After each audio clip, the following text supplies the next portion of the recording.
சாபம் தீர்த்த திருவடிகள் பரவிய நிலத்தில்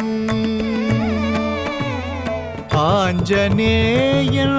வாலின் தீயும் அணைத்த குளக்கரை தன்னில்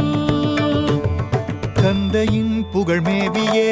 தனயனாய் நிலைத்திருக்கும் உந்தன் அருட்கோலத்திலே தந்தையின் புகழ்மேவியே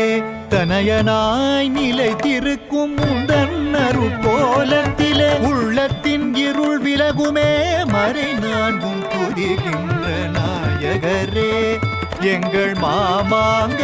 பிள்ளையார்